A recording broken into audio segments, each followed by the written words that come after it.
Hello, viewers. I'm Andrew Dean, the Vice President of Research and Innovation at Lakehead University, and thank you for joining us for another edition of Research Matters, the show that highlights Lakehead University's research from a broad discipline and its relevance to members of society. Two researchers with deep roots in the community join me today, Dr. Charles Levkoe and Rachel Portinga. Charles is an Associate Professor, a Canada Research Chair in Equitable and Sustainable Food Systems, and Director of the Sustainable Food Systems Lab. He is committed to a sustainable future. Rachel is a PhD candidate in health sciences and network coordinator for the Lake Superior Labs Network. So, what is the Lake Superior Living Lab Network? And tell me what it's all about. Yeah, so the Lake Superior Living Labs Network is essentially a coalition. We're partnering with academics, community partners, with a real focus on kind of teaching, research and action, and engaging in issues of land, food and water, climate and energy, and individual and community well-being. And we have 4 hubs across the Lake Superior watershed, here in Thunder Bay, in Sault Ste. Marie, in Houghton, Michigan, and in Duluth, Minnesota. And we're playing with this idea of a living lab, so the idea of experimenting, co-creating, co-learning, and really trying to really share the work we're doing with each other and build new projects that really focus on this idea of just sustainability, so the intersection of social justice and sustainability. So, tell me a little bit, how did you two come to work on this? What is some of your history that brought you to this project today? Yeah, so I came to Lakehead University in 2016, and part of my interest in community-based research and wanting to kind of build on ideas of social justice and environmental sustainability, I realized that, to do that work, we really needed to connect with people here in this place, but also to connect with people across the watershed. Because a lot of the big issues of the day, they weren't caused here in Thunder Bay, and they're not going to be solved here in Thunder Bay. So yes, we need to work in our place, but we also need to be connecting with others. And to try to find a way to do that across the lake, we were starting to work with some existing networks and existing coalitions, but we really wanted to find a way and a platform to be able to continue that work over time. So the Lake Superior Living Labs Network was kind of born through these conversations and interests and passions that a lot of the people involved have with each other. And we did get a SSHRC grant, a grant from the Social Science Humanities Research Council, that really helped us kind of seed some of that network and really begin to connect. So that was really, again, my passion, like just trying to, again, really build on this work and connect with other people. Yeah, and then I came to it, as you said, I'm a PhD candidate at Lakehead, and I'm also an international student. So I'm from the United States and living in Canada. And so I lived in Duluth for 8 years, and during that time was thinking about a PhD, and that was really a transdisciplinary approach to sustainability, and found that through my co-supervisors, Charles and Dr. Lindsay Galway, who's also involved in the Lake Superior Living Labs Network, and was really excited by their transdisciplinary cross-boundary approach to sustainability and justice. So that's what brought me to Lakehead to participate in that. That's wonderful. So it really sounds like the Lake Superior Living Lab Network is really much about partnerships, relationship building, and place and just sustainabilities. Can you tell us a little bit more about the partners that are involved in this and why they're involved in this, and what do they hope to perhaps get out of this partnership, etc.? Yeah, absolutely. So like Charles said, there's the 4 locations, and within each hub location, we have a university partner, nonprofits, municipal, and Indigenous partners. And so they collaborate on hub-specific projects that are relevant to their place and their location. And then 1 or 2 of those people from each hub locations also is part of a steering committee. And those folks provide those steering committee meetings provide a place where we can have cross-hub conversations and learn what each other is doing and envision more cross-hub collaborations at the watershed scale and move forward there. So that's sort of how the structural pieces work with partners and in a sort of nested scale situation. Mm-hmm. Yeah. And I'll just add that I think a lot of the partners, the reason they wanted to get involved, and I think what was interesting to them is, it's very easy in academia and in the nonprofit sector, in many sectors, to just get very much kind of focused and, wrapped up in your own work and just trying to survive day to day and keep things moving. And the more we had these conversations with people, and really, again, Rachel, because she lived in Duluth and had some connections that we didn't have, and we started partnering with the steering committee members in the different places, we really started to kind of build these relationships, but also hear more about the other exciting projects that were happening and what people wanted to do and how they wanted to connect with each other. So really, it didn't take a lot to get people involved, because everyone seemed to, really want to continue these conversations, continue these relationships.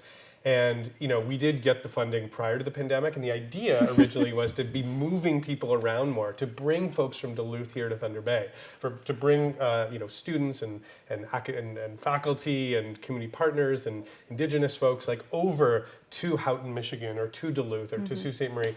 And the pandemic really stalled that. So we really tried to use technology in a way that can allow someone to facilitate some of those relationships, and to do more sharing through things like mini meetups that we have on a regular basis, or a virtual summit, and really just provide a platform and a space for all of those different people and groups to kind of get to know each other, to learn from each other, to share with each other, but also to build together and to develop new projects across the Lake Superior watershed that in some ways disrupts the kind of traditional way of doing things, or the standard way of doing things, where we're in our offices, we don't look out the window, we don't talk to people. So that's really the goal. I think that's what brought us here. That's how the partners are kind of connected, and and we've seen that through the work. Yeah, there can be a focus within your state, within your province, within your city, and those people, the partners are interested in collaboration at a watershed scale, which really just pushes us to think a little differently. Yeah, so I think we'll show one of the videos now that actually gives a bit of an overview of one of the projects called the Sustainability Stories, and it's a bit of an overview of the project. You'll get a sense of some of what we've been up to. And then after this video, we're going to take a short break and be back to resume our conversation with Charles and Rachel.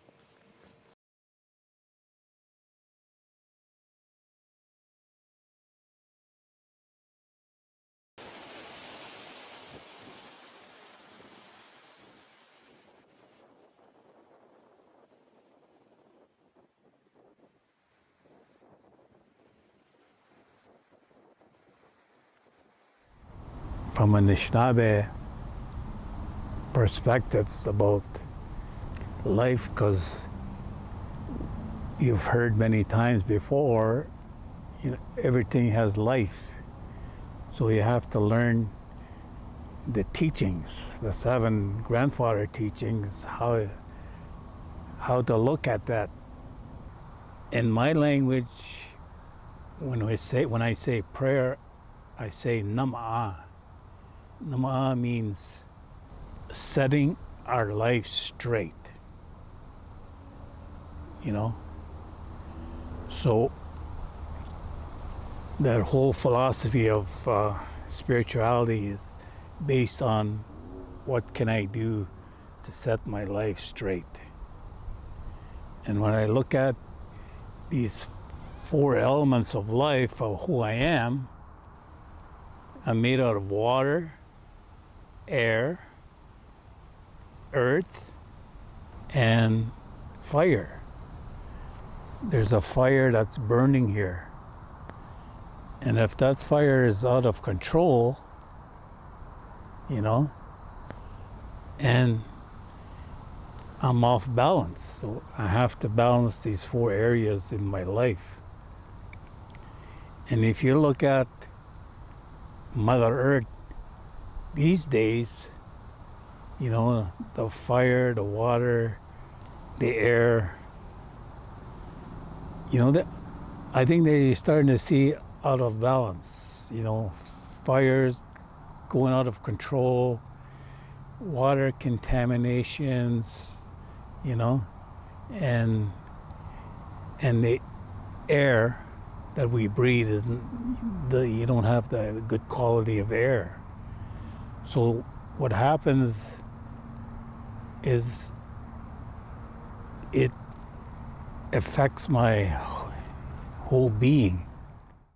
The Lake Superior Living Labs Network is a collaborative project informed by calls for an integrated approach to address concerns at the nexus of well-being, water, food and land, climate, and energy. Our goal is to bring just sustainability to life through community-engaged teaching, research and action across the Lake Superior watershed.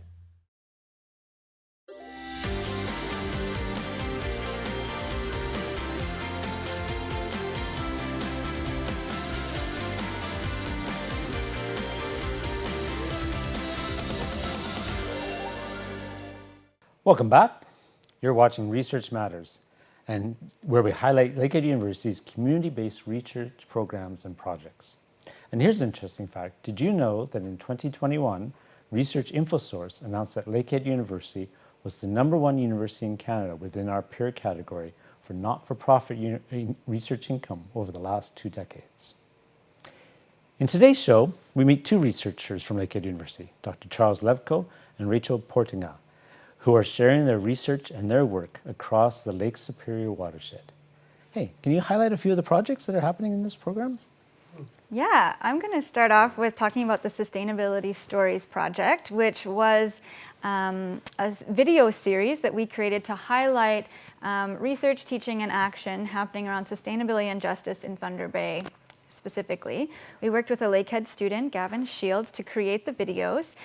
Folks just saw the last video we watched was the introduction to the series, and then there were 6 other videos that highlighted different researchers and practitioners throughout. So there's a video on agroecology and seed saving, the Thunder Bay Energy Plan, climate action and health in Fort William First Nation, the impacts of climate change and pollution in fisheries and aquatic ecosystems, and a couple others as well. And all of those videos are on our website, which we'll share at the end of the interview. Yeah, and that's just one example of a project which you got to see a bit of. But each of the hubs has their own projects and has a series of kind of things that are happening that kind of relate to these broader themes of, again, food, land and water, climate and energy, and also individual and collective well-being. So in Thunder Bay, some of the other projects, for example, we've been doing a rain garden project. We put in a beautiful rain garden at the university. There's a climate action park being developed for Thunder Bay campus as well. We've done some other projects which are highlighted in the video series Rachel was just talking about. Down in Sault Ste. Marie, there's been some really interesting projects focusing on, there's one on a people's garden, which is a partnership with a number of Indigenous communities, as well as students and faculty and nonprofit organizations right on campus. Down in Duluth, Minnesota, there's the Solar Commons, which is using kind of solar power and solar technology and community land trusts approaches to kind of build and connect with the community and also with some of the tribal authorities in the region. Duluth is also involved in something called the Duluth Power Dialogue, which is an example of kind of engaging students to work with policy and some of the governments to think about how power is delivered and used in a more sustainable way. So these are just a sampling of some of the really interesting projects that are happening in place. And through the Lake Superior Living Labs Network, we've been learning and sharing about each other's projects. The other thing we're really trying to do is build, as I mentioned before, kind of projects that cross the watershed, so that go beyond just individual hubs and connect all the different hubs. So maybe, Rachel, maybe you can share one of those projects. Yeah. So the Climate Action Field School was probably our largest cross-hub endeavor to date. That was last summer, and it was a week-long intensive field school where participants were in person in Thunder Bay, and a different set of participants were in person in Sault Ste. Marie. And so they were doing their own place-based activities. So a lot of the sustainability stories information I mentioned was happening there.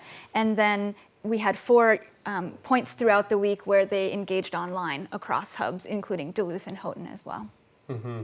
Yeah, and to do that field school, we were very appreciative of a grant we got from Environment and Climate Change Canada. And again, the original plan for that field school was to move people around the lake in a bus, and we had this elaborate idea of kind of putting people on this bus and trucking them across and stopping in each hub and meeting with community partners, meeting with university partners and tribal authorities and First Nations. But when the pandemic hit, we again had to really rethink and pivot, as we like to say, into thinking about how to do this well. And what we ended up doing, as Rachel mentioned, there were these hands-on activities. We used internet and virtual communications to have things like we had a youth discussion on environmental justice. And we brought Indigenous Black youth together across the watershed to really talk about kind of the challenges they see and also the directions forward. We also had the different hubs kind of talk about what climate action means to them. And we kind of recognized that there were different approaches to how people thought about climate action, but also what they wanted to do, and to really try to bring those different ways of knowing and different perspectives together. One of the things we did at the end of the Climate Action Field School was a postcards project. So we had Betty Karpik, who's a wonderful kind of community engaged artist here in the region, and she designed these beautiful postcards with Lake Superior, and we actually had participants from the Climate Action Field School write the postcards to either friends and family, sometimes to themselves, but also to politicians, to community leaders, to really talk about the things that they felt that they had learned over the course of the Climate Action Field School and wanted to change. So it's just an example of an action project that we tried to be a part of. And again, that was something we did across the hubs. So it was, again, the Climate Action Field School is just one example of the way we've been bringing the different hubs together. And we've been using, as Rachel talked about with the videos, we've been using video as a way to, beyond the academic papers we're writing and the reports and the articles, to try to share what we've been learning. So as part of the field school, we did a few videos, and maybe do you want to just say a word about the videos, and maybe we'll show one? Sure, yeah. So we had a number of videos. There's also a 360 tour, which was fun, but one of the videos was interviewing participants and their experiences, and another video was interviewing the organizers and their experiences and what really came out of the week and where people are thinking about that. So we're excited and invite you to watch that video now. If you do go on the website, the 360 video Rachel mentioned, you can actually click around and move, you can navigate some of the actual things we saw. So this video is just really the overview from of the field school. And we'll come back to the interview after. Excellent.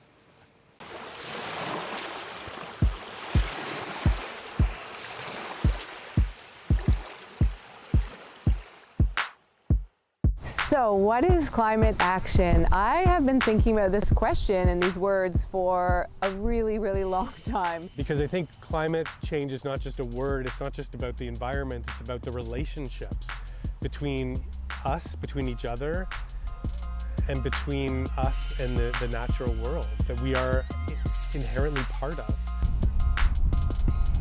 And then I think there's something about the lake that inspires me. Demands of me to care.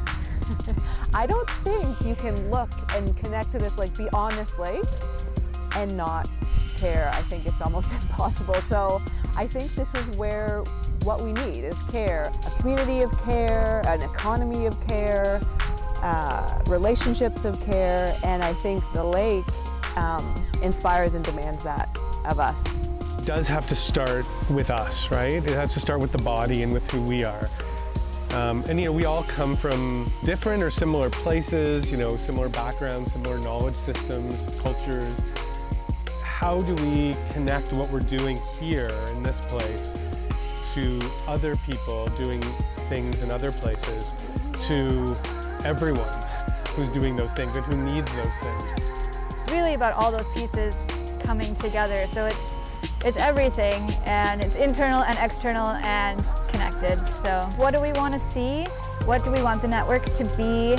And how does the lake inform us to make those decisions? How do we make those decisions in support of the lake, to serve the lake, to be respectful of and responsible to the lake?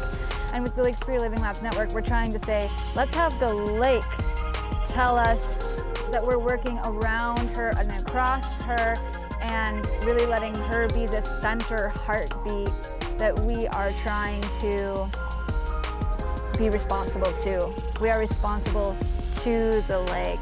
And so I'm really hoping that that's where the network can go. It's how do we keep doing this work in a sustained way? You know, not necessarily in the timelines of a grant. And I've learned a ton through this process of being part of this. Like, how do you host a virtual space with a whole bunch of strangers that kind of feels good? How do you set a tone? How do you connect digitally? When we trust each other and we work together in community and are collaborating together, it's easier to test things out and try something new. And there's also a sense of emergence coming out of that too. It's so much more cohesive and generative when that happens.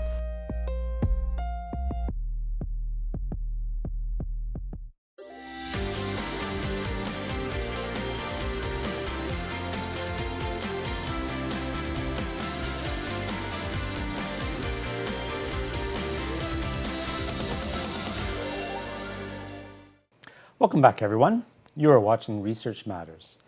With me today are two of Lakehead University's researchers, Rachel Portinga and Dr. Charles Levkoe, who are sharing their research into the Lake Superior watershed.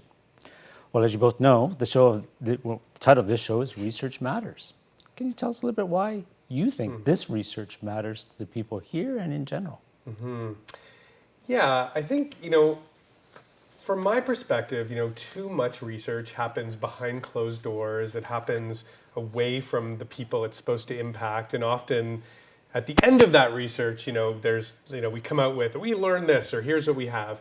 And I think, from my perspective, and I think this translates into a lot of the discussions we've been having as part of the Lake Superior Living Labs Network, is that it's important that, the people who are impacted by the research actually have a say in that research and can participate and be part of it. So, part of the idea of a living lab is that unlike a kind of traditional laboratory, which is, everything's airtight and, super sterilized, we want to have a space where we can experiment with things and make mistakes and learn from those mistakes and collaborate.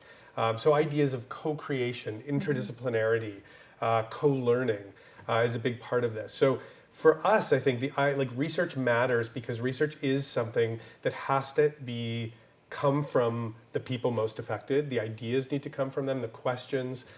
We've been working very closely with those folks throughout the development and the kind of evaluation of the Lake Superior Living Labs Network. And we want to ensure that, what we're calling research does have an impact and does make a difference to those people. Yeah, so some of those sustainability stories we talked about is a great example where the video might show you just a snippet of what's happening, but the folks involved in those videos aren't necessarily always researchers. They might be farmers, they might be seed savers, they might be working for the municipal government where they'll do data collection for certain things, but maybe not a particular type of research. So by bringing those people together, we're really informing the research questions that can be asked, the interest that there is, and then through the video, sharing that back in a really public way as well so that people can get new ideas and think about new collaborations going forward. Yeah. So it sounds very participatory. You really want to get a lot of people involved in this. On a general level, how can you think people of this region and the other hubs could actually get involved with this research? Sometimes research seems so, daunting to many people. Yeah.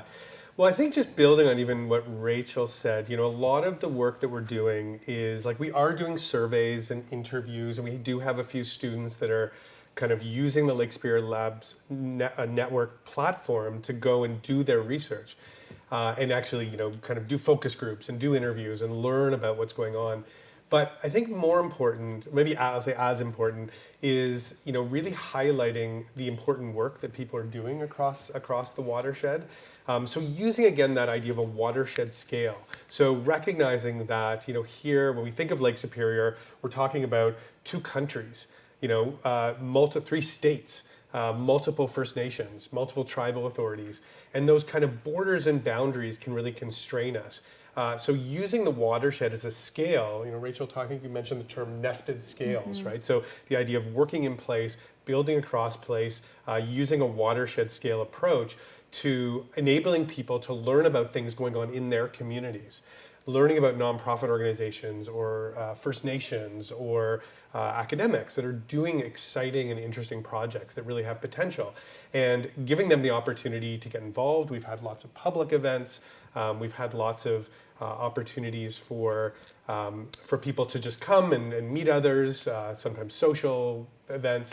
But yeah, so for people to kind of learn about each other through things like the mini meetups that Rachel's been organizing, maybe you'll say a word about that, but also to create new projects. And I think there's lots of opportunity. And the Lake Superior Living Labs Network is not kind of a closed network that you have to apply for membership. It is designed as a platform where lots of people can and have gotten involved in that work.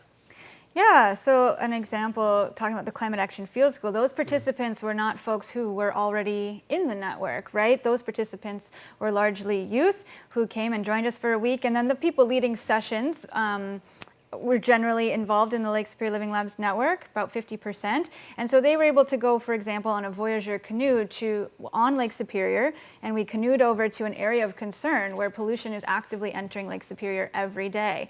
And so they could see that exposure, they could see the impacts, they could smell the impacts, and that was like really impactful. So that might be a way to become involved, and from there, build your network and see what else is happening. Those participants have often gone on, we've seen them in other places and other events that we've held or other sustainability work in the community. So that's been nice to see as well. Forgot the last one, so go ahead. Do you want to say a word about the mini meetups? Oh, sure, yeah. So the mini meetups are a series that we've been doing for about 2 years now. And so roughly every month, we ask someone from across the watershed to share about their work. And they're open to the public. Anyone can join us. And so they'll present for 20 minutes. Sometimes we have paired presentations, so we'll have 2 10-minute presentations on a similar topic. And then folks can engage in a discussion afterwards. And we try to keep them to 50 minutes so that people have time up front and at the end of yet another Zoom meeting. And so we've really been able to have that engagement across the hubs. That way is one of the ways we've been able to really keep that cross-hub participation going. And yeah, they're always open to the public. So a lot of this has been about training of youth in this with the field school. Do you see some kind of like maybe an alumni network of the Lake Superior Living Lab research? Yeah, it's a good question. I think there's lots. I mean, we're hoping that people who come through the network, participate in the activities, stay connected. And we're using the website as a platform also to hold a lot of this. So most of what we've been talking about today, the mini meetups, the environmental or the climate justice talk, the field school videos, the sustainability videos, they're all on the website. So folks can go to that website and access all those videos and reports. And I think the website is www.livinglabsnetwork.org. Yeah. Excellent. Well, thank you, Charles. Thank you, Rachel. This is very encouraging. The proposed outcomes of the Lake Superior Living Lab Network sound exciting and relevant. It's clear that this project will also bring attention to the people who are essential to the sustainability of the Great Lakes, including Indigenous peoples, civil society, social movements, and the most marginalized members of our society. I wish you very best in the future research endeavors under the Lake Superior Living Lab Network. Thank you for watching this edition of Research Matters. Stay tuned for more interviews coming soon. You will again meet more creative and innovative researchers from Lakehead University who will discuss their research interests. My name is Andrew Dean. I'm the Vice President of Research and Innovation at Lakehead University. Thank you.